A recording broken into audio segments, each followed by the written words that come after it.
Olá, tudo bem com você? Seja muito bem-vindo a mais um capítulo do Mundo Corporativo que hoje se dedica a falar sobre inovação, criatividade e startups. Você já ouviu falar em mentoria de startup? Se não ouviu, fique atento, porque esse é o nosso assunto aqui no Mundo Corporativo. E para tratar desse tema, nós convidamos o Érico Fileno, que é diretor executivo de inovação da Visa do Brasil. Érico, desde já, obrigado pela sua gentileza de estar conosco aqui no Mundo Corporativo. Bom dia. Bom dia, Milton. Obrigado pelo convite, né? Espero a gente fazer um bom bate-papo aqui. Eu citei logo na abertura aqui que nós vamos falar sobre mentoria de startup. É muito mais comum nós usarmos o termo de mentoria quando nós nos relacionamos com profissionais, principalmente profissionais mais jovens. O modelo de mentoria para estes jovens, para esses profissionais, é semelhante ao modelo que vocês desenvolvem para as startups? Sim, a lógica é muito parecida, porque na realidade a gente vem tratando dessa relação com startups exatamente pela juventude dessas empresas, né? Às vezes o empreendedor já tem uma certa experiência, mas a cada novo negócio, né, é um novo surgimento, um novo crescimento. E a gente faz essa relação da mesma forma, ou seja, quando um funcionário Visa atua como mentor de uma startup, ele está auxiliando, né, o crescimento dessa startup dentro, né, desse ecossistema que a Visa participa. Qual é o papel do mentor? O que faz um mentor? O mentor, dentro do programa de aceleração Visa, ele tem como principal atividade fazer a conexão, né, desse modelo de negócio que a startup está desenvolvendo, né, e como que esse modelo de negócio consegue se conectar aos negócios da Visa e dos parceiros da Visa. Agora, a ajuda então é para a empresa que vocês representam ou é para a startup? O programa de mentoria ele é um caminho, né, de duas mãos. Né? Tem o papel de auxiliar as startups nesse crescimento e também para o nosso lado, Visa, né, tem um papel da gente aprender com as startups, formatos ágeis de desenvolvimento de negócio, como pivotar, né, como que você consegue modificar o segmento do negócio de forma rápida. Né? Então tem esse papel também internamente, a gente aprender com uma startup como desenvolver um modo ágil.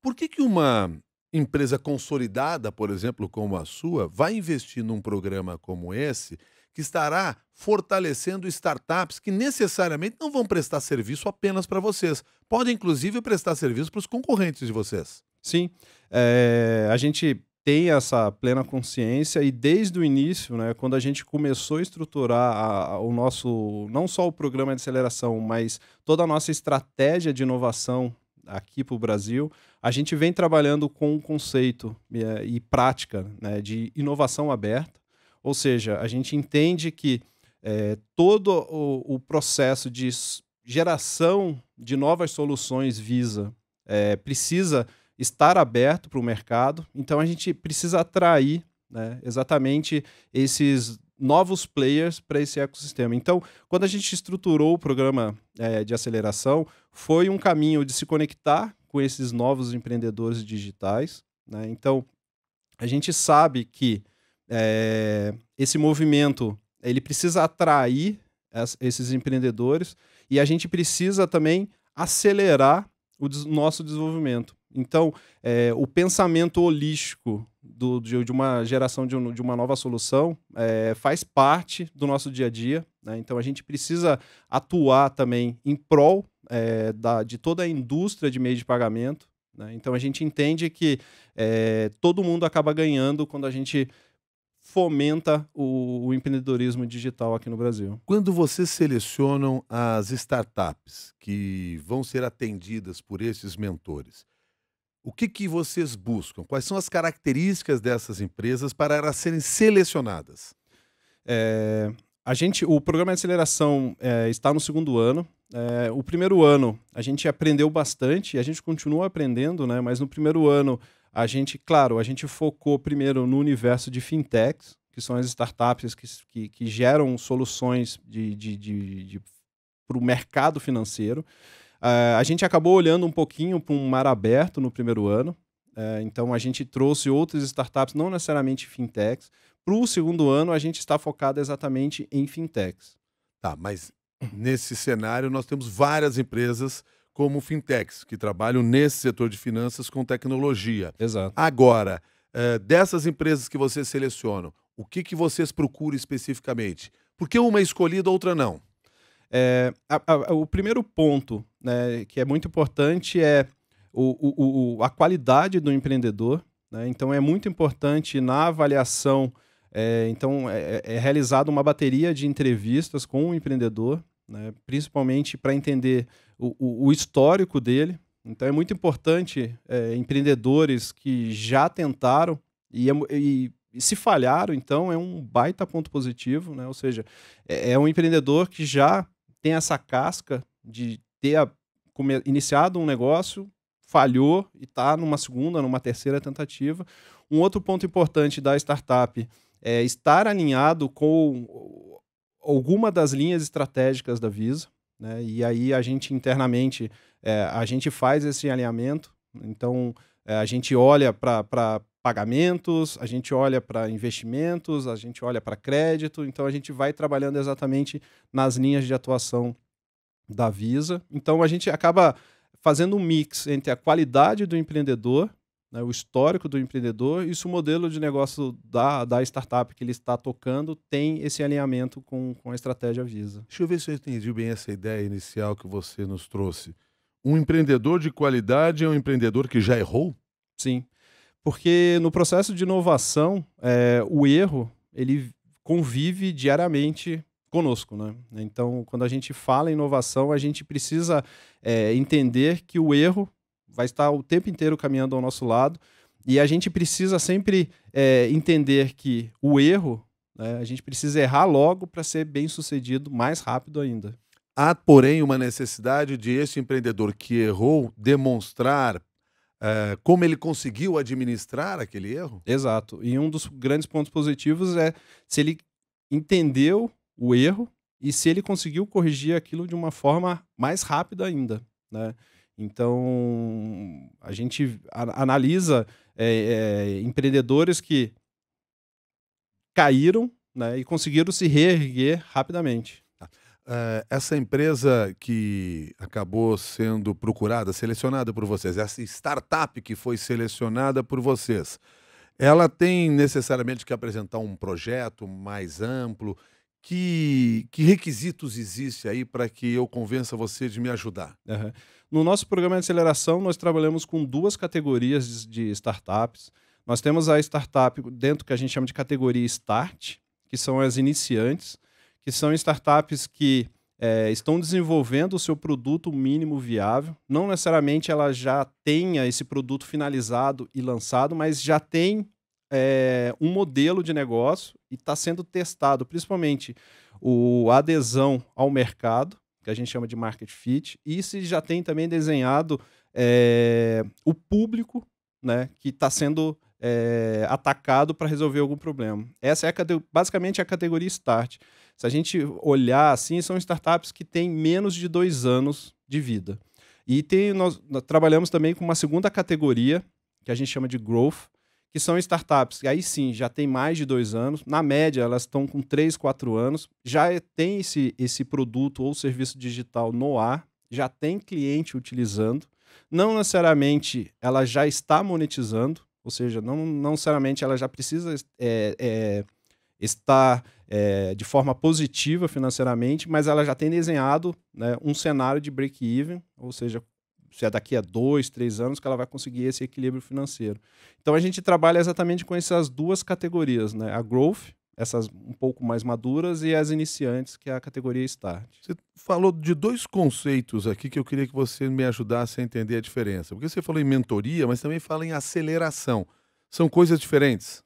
São diferentes e complementares, porque no programa de aceleração é muito importante o papel da mentoria, né? Então, como eu comentei, na mentoria, o papel é exatamente auxiliar as startups no caminho, né, de desenvolvimento desse negócio.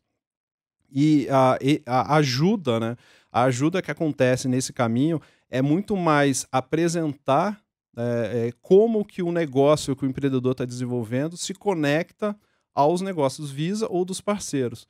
Mas é muito importante também no programa de mentoria, é sempre instigar, né, o desenvolvimento do empreendedor e entender exatamente se o empreendedor dá essa resposta, né, pro que está sendo proposto de desafio para ele. O profissional que faz a mentoria é o mesmo que vai ajudar a startup a acelerar? A gente tem uma parceria, né, dentro do nosso programa de aceleração. Nós temos uma parceria com uma aceleradora dos Estados Unidos, que é a GSV Labs, que aqui no Brasil é operacionalizada por uma consultoria chamada Kivo. E eles tocam exatamente o programa de aceleração. Em paralelo a isso, nós temos o desenvolvimento do programa de mentoria com os executivos da Visa, que fornecem exatamente todo esse background, né, todo esse expertise Visa para trabalhar exatamente no desenvolvimento desses negócios que estão sendo acelerados no programa. Quem faz a mentoria para as startups? Quem é escolhido para fazer a mentoria lá dentro da Visa? Isso foi uma surpresa muito grande para a gente, porque a gente lançou o chamado e de forma voluntária, né, praticamente 30%, né, nesse nosso segundo ano, 30% dos funcionários da Visa, né, de forma voluntária, levantaram a mão e falaram: olha, quero ser mentor de startup, quero participar do programa de aceleração. É legal porque a gente teve um crescimento do primeiro ano para esse de 40%, né, de participação, e participam do programa de mentoria, né, desde o vice-presidente até um analista que tem 2, 3 anos no máximo dentro da Visa. E aí qual é o trabalho deste profissional? Porque a empresa foi selecionada e vocês selecionam alguém para servir de mentor daquela empresa conforme a característica da empresa ou do negócio? Exato. No programa de mentoria, nós temos uma carga de assuntos que são trabalhados com os mentores para prepará-los, né, a atuar nesse movimento de ajudar as startups, porque o movimento de startup é muito novo, né, olhando isso para dentro da Visa, é muito importante a gente entender essas mudanças rápidas que vêm acontecendo no mundo dos negócios. Então, a gente faz essa preparação, cada mentor prepara, né, o que a gente chama de uma descrição rápida, que é um one-pager dele, né, ele se vendendo como um profissional experiente no assunto que ele desenvolve dentro da companhia, e é feita exatamente a divulgação. Então, as startups conhecem todos os mentores, né, e conforme o modelo de negócio que ela está desenvolvendo, ela mesma seleciona. Então, eu gostaria de falar com fulano, porque ele é especialista em pagamentos contactless, isso tem a ver com o meu negócio. A outra startup, eu gostaria de falar com o cicrano, porque ele vai me auxiliar exatamente nessa conexão com os adquirentes, né? Então, a startup acaba fazendo essa seleção de quem ela gostaria de conversar, né, e trabalhar essa mentoria mais one-on-one. E aí esta conversa, ela é com uma determinada periodicidade? Como é que isso funciona? Dentro do programa, a gente tem dias disponíveis, né, para que a startup monte a sua agenda. A gente pede, e acaba acontecendo isso, encontros semanais ou quinzenais com as startups. Me tira uma dúvida aqui. Você, como diretor de inovação, você está entre aqueles 30% que se escalou para ser mentor? Sim, eu estou. Então estou. você presta mentoria para empresas também. Exato. O que foi uma dificuldade para você na hora de fazer esse trabalho? Que desafio que você encontrou? O desafio que, assim, olhando o meu papel como mentor, tem sido exatamente alinhar a expectativa, essa ansiedade do empreendedor digital, né, frente ao universo corporativo mais tradicional, né? Ou seja, entender exatamente que existem, né, uma certa velocidade no mundo corporativo, porque nós atuamos, né, como Visa dentro do mercado regulado, né, o mercado regulado que trabalha junto com adquirentes, trabalha muito com os bancos, existe, né, uma comissão que regula todo o mercado. Um empreendedor digital vem com a mentalidade de vamos ver no que vai dar, vamos fazer uma coisa rápida, e aí a grande dificuldade é falar, ok, né, vamos tentar fazer isso, mas isso não significa que vai ser na velocidade que você está esperando. Mas o teu papel, de certa maneira, é colocar aquela cabeça sonhadora com os pés no chão. Exato. A ideia é por aí. É por aí. Mas aí também, como eu falei, é um caminho duplo, né? Então, também como que a gente consegue, né, extrair aquela ansiedade dele e também colocar um pouco de aceleração nos nossos processos internos, né? Porque eu imagino que seja aí o grande negócio para uma empresa como a de vocês, que é uma grande empresa estabelecida no mercado, fazer a abertura para estas startups.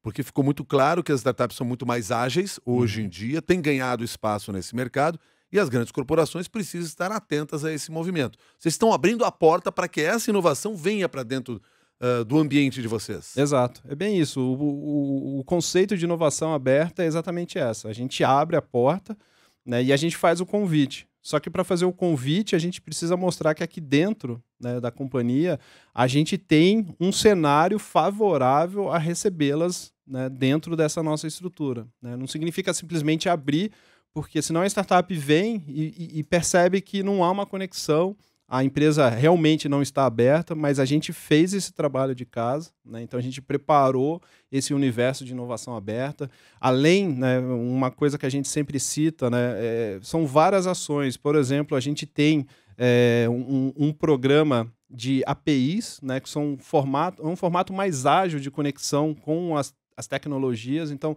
a gente tem um portal de APIs. O que é um API? API é uma interface de conexão entre duas, assim, entendo API como uma conexão entre uma tecnologia e outra, tá? Eu sempre faço a analogia do API é como se fosse um garçom, você entra no restaurante, senta, e você precisa fazer o pedido da sua comida para a cozinha, né? Então o garçom vai, leva o pedido e traz a comida. A API é exatamente isso.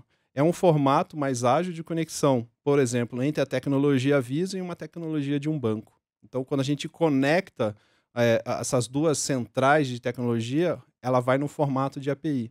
Então, o que a gente fez com o nosso portal de API é um formato mais ágil, ou seja, qualquer startup consegue se conectar na tecnologia Visa, utilizar serviços Visa, né, e testar exatamente no seu produto digital. Érico, você já disse que essa é uma experiência que vocês estão desenvolvendo, a experiência de mentoria de startups há 2 anos.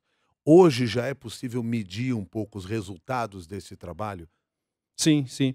Um ponto muito bacana foi exatamente, a gente usou a própria metodologia ágil, né? A gente usou para validar a ideia antes até de lançar o programa de aceleração. A gente trabalhou exatamente com um cliente Visa que tinha um problema muito específico e a gente fez esse diagnóstico junto com eles e, ao invés de adotar o caminho mais tradicional de gerar uma solução ou interna junto da Visa ou junto a esse banco, a gente foi buscar uma startup que já tinha essa solução, né? E foi muito bacana, porque da primeira reunião até o dia do lançamento foram 4 meses de desenvolvimento. Então, assim, foi muito ágil, né, e a gente viu que validou a ideia de conectar uma startup no modelo numa empresa, numa corporação maior, e aí a gente ainda fez juntar duas, né, que foi a Visa e esse banco, né? Então, a gente conseguiu ali validar. O que a gente consegue medir com o programa de aceleração é exatamente o número de negócios que são gerados, tá, entre a startup Visa e um parceiro Visa, né? Então, já do primeiro ano, a gente tem já alguns projetos rodando, ainda não foi nenhum lançado, né? Então ainda não dá para divulgar, mas a gente vem utilizando as startups não só para desenvolvimento de soluções Visa, mas também em parceria com os nossos clientes. É inevitável no mundo moderno hoje que as grandes corporações estejam abertas para receber esse conhecimento que está circulando aí fora na cabeça de várias pessoas, muito jovens inclusive. Exato. Assim, a gente tem que estar sempre aberto para o novo, né? E isso passa exatamente pelo mundo corporativo, né? Ou seja, as grandes empresas precisam estar abertas a conhecer, a entender essas mudanças, porque as mudanças estão cada vez mais rápidas, né? Uma coisa que se fala muito é crescimento exponencial. Uma startup, ela já está no DNA dela fazer esse crescimento exponencial, né? E isso contrapõe exatamente a um crescimento linear, né, do mundo tradicional corporativo. Então, a gente tem muito esse desafio. Como que a gente consegue fazer o mundo corporativo tradicional, né, ter esse formato de crescimento exponencial e rápido de uma Vocês startup? colocam dinheiro nas startups? Esse é um grande diferencial nosso, que a gente não trabalha com equity, a gente não faz o investimento nas startups. Essa é uma hipótese que a gente tinha e que foi comprovada exatamente já no primeiro ano, e a gente tem conversado com as startups e tem sido um grande diferencial, porque a gente entende que ainda não é o momento dessas, porque elas estão bem no início, né, do seu ciclo de vida. Então a gente está falando aqui startup de 1 a 2 anos na categoria Start, startup de 3, 4 até 5 anos na categoria Growth. Eu sempre brinco assim, se a gente for discutir equity nesse momento com uma startup, né, uma Visa com uma startup, a gente estaria colocando um grande elefante, né, para sentar numa mesa de startup. E ali eles precisam de agilidade. Então o que a gente faz é meio que ajudá-los a encontrar esse caminho de crescimento, né, e deixá-los crescer. É claro que a gente olha, e aí falando como Visa, a gente olha num cenário mais futuro, né? Ou seja, essa startup que passou por nós aqui, que consegue se conectar, gerar um novo negócio com o Visa ou com um parceiro Visa, se daqui a 2, 3 anos ela continuar fazendo esse crescimento e a gente perceber esse crescimento, aí sim, né, a Visa, nós temos lá nos Estados Unidos uma área de investimentos. E a gente já vem fazendo já há alguns anos investimento em algumas startups. O que é equity que você falou aí? Equity é exatamente a participação, né, no board dessa startup, ou seja, quando a empresa faz um investimento, um aporte financeiro, né, em troca de uma participação nos negócios. Que é uma intervenção muito maior do É. que a do mentor, por exemplo. Exato, é um outro universo, né? Então ali, quando há um investimento financeiro, a figura muda, né? Porque ali vai ter cobrança, né, de crescimento, né, cobrança de expansão, redução de custos. Aí é um papel muito mais de uma pessoa que está fazendo investimento e vai querer ver, né, esse bolo dele crescer com o passar dos anos.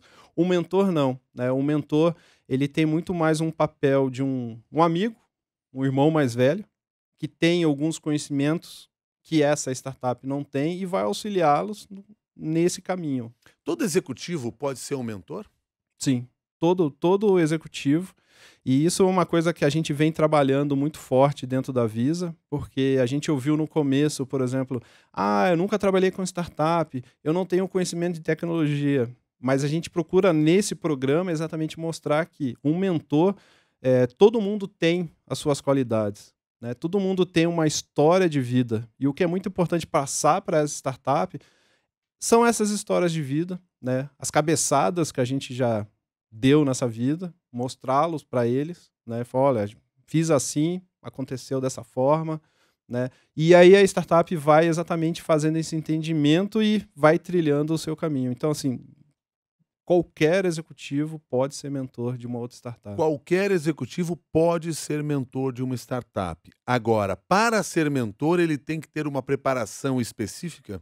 Exato, porque ele precisa entender que a cabeça, né, do empreendedor, e aí olhando para o cenário tradicional, né, o cenário tradicional dentro das grandes companhias, é entender que a cabeça do empreendedor é diferente do empreendedor de startup. Ele é diferente, né? É muito mais, como eu comentei, é mais rápido, ele procura validar as ideias que ele está tendo de uma forma bem rápida, né? Então, gero uma solução, coloco no ar, passo 6 meses, não dá certo, faço essa pivotagem, modifico o produto, lanço novamente e assim a coisa vai sendo testada, né?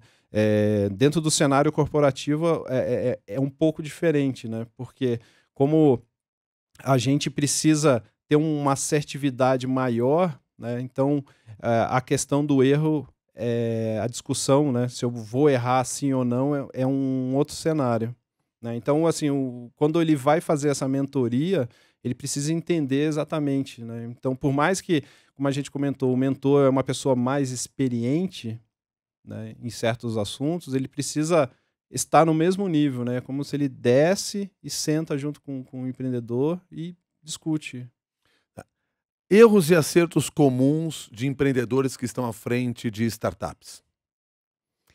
Ah, uma coisa que a gente percebe muito e a gente às vezes bate muito na tecla é você ter amor demais por aquele produto ou aquela ideia, Paixão né? demais é um erro? Sim, É mesmo? porque a gente percebe que quando a gente faz mentoria, e se a coisa começa a dar errado, né, ele fica difícil ele largar aquela ideia, né?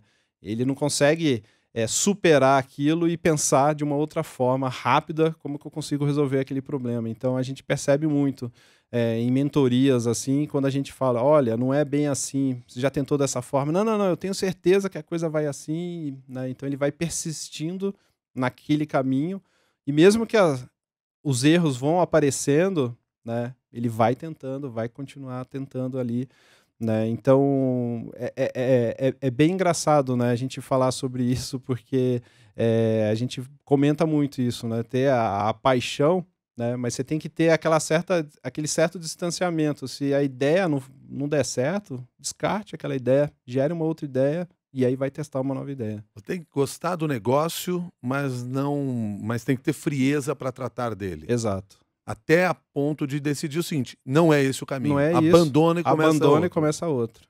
Isso deve ser difícil para quem começa um projeto com a crença de que aquele é o amor para o resto da sua vida. Exato, e assim, uma das características dos empreendedores, né? Às vezes a gente tem aquela imagem que o empreendedor é sempre aquele jovem, né? Que largou a faculdade. A gente percebe dentro do cenário fintech, né? Os empreendedores já são profissionais ex-executivos, né? Que muitas vezes eles perceberam alguma lacuna dentro de onde ele vinha trabalhando, né, um gap ali, opa, eu vou criar uma coisa aqui que vai resolver esse problema.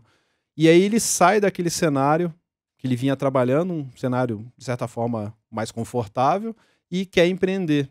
E a hora que ele vê que aquela ideia que ele tinha não dá certo, então ele se agarra àquela ideia porque foi uma opção que ele fez, sair do mundo corporativo, empreender, e ele precisa entender que, ok, aquela ideia não deu certo, gera outra ideia. Gera uma segunda, gera uma terceira, gera uma quarta ideia. Porque ele pode passar a acreditar que aquilo ali era a tábua da salvação dele, Exato. ou seja, se eu abandonar isso, eu vou afundar. Exato, que eu fracassei, né? Então, o sentimento de fracasso, né, como foi trabalhado durante muitos anos dentro do cenário corporativo, que o fracasso é ruim, né? No mundo de startup, o fracasso são pontos positivos no seu crescimento, né? Então, por isso que como eu comentei, quando a gente faz a escolha de uma startup, é muito importante entender o histórico desse empreendedor, né? Se ele já teve falhou, teve uma segunda, falhou, ele está no seu terceiro empreendimento, opa, vamos olhar diferente esse empreendedor aqui.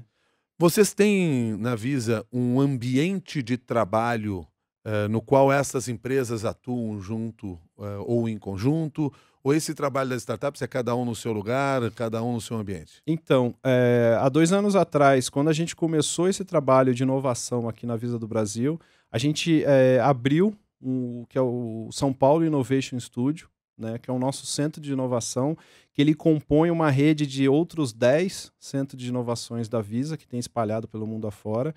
E esse espaço, ele se encontra dentro do escritório da Visa, então ele tem esse papel também um pouco educacional, de mostrar novos processos de trabalho. A gente vem atuando com a abordagem do Design Thinking, então a gente utiliza o processo de design para desenvolvimento de novas soluções. E esse trabalho, basicamente, são workshops co-criativos, onde a gente coloca funcionários Visa, os especialistas da Visa, trabalhando em conjunto com os nossos clientes, e aí a gente acrescentou, exatamente com o programa de aceleração, a gente acrescentou esse ingrediente que são as startups.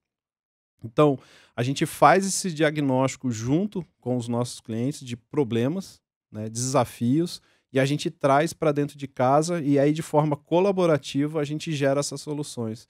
E assim, como eu falei, com o programa de aceleração, a gente tem esse ingrediente a mais. Tá? A ideia do Design Thinking é uma ideia com a qual você já tem uma intimidade grande, Exato, né? Porque você foi um dos pioneiros nessa área. exato. Já Que venho... trabalho você fazia?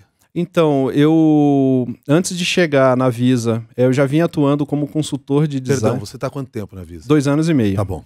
2 anos e meio na Visa. Eu já vinha trabalhando já como consultor de design. Eu já tenho experiência de 20 anos atuando como designer.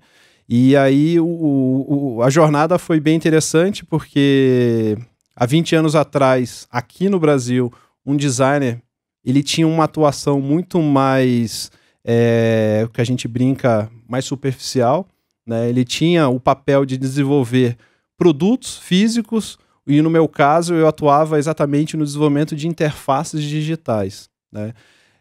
Mas esse é um movimento que lá fora já tem quase 30 anos. O design caminhou para um lado muito mais estratégico do que operacional, né? Então, o que a gente antes desenhava uma caneca, uma mesa, né? O design começou a desenhar novos negócios, né? Então, o mercado começou a olhar o processo de design e aí surgiu a abordagem do Design Thinking, né? Que é também uma abertura do processo de design. Então, eu já venho atuando e aí eu fiz essa transição, né? De somente trabalhar no universo de tecnologias. Então, na minha vida, eu trabalhei muito com o desenvolvimento de produtos tecnológicos, de computadores, celulares, tanto o hardware, a parte física, quanto o software.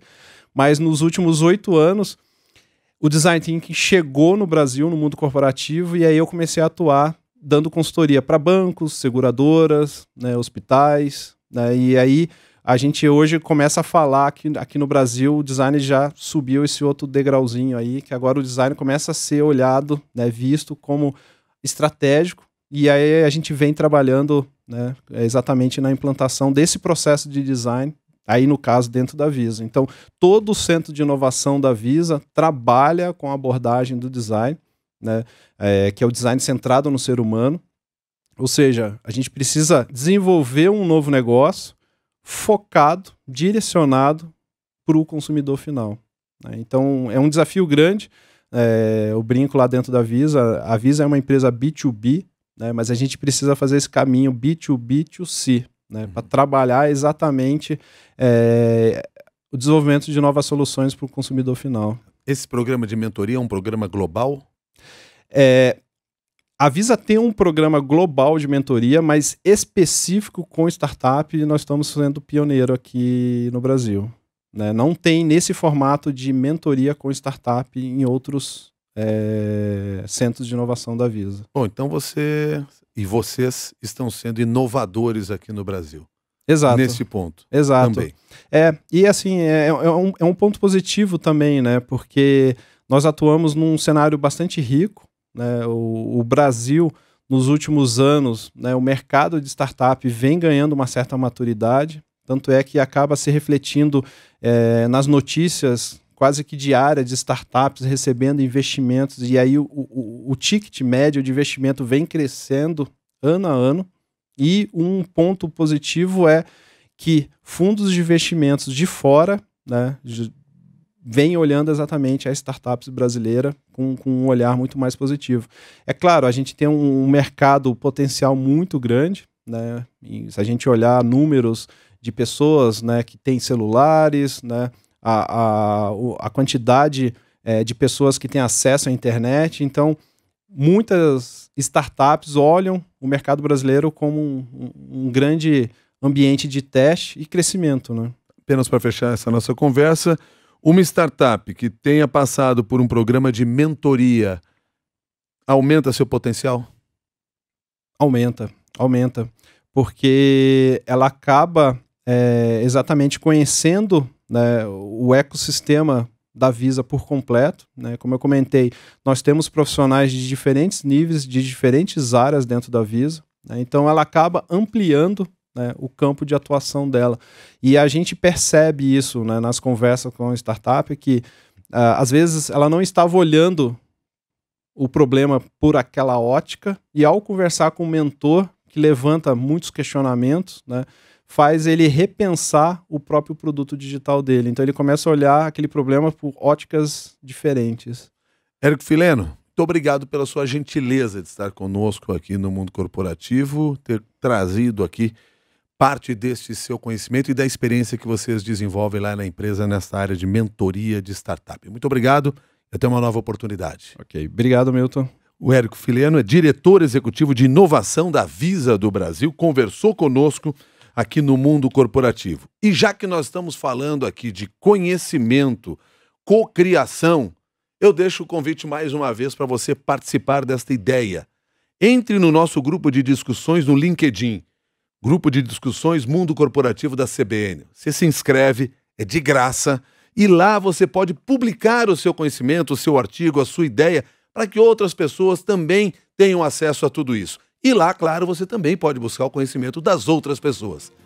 A nossa ideia é essa também, dividir e compartilhar conhecimento. A você que participa e assiste ao Mundo Corporativo, o meu agradecimento. Até um próximo capítulo.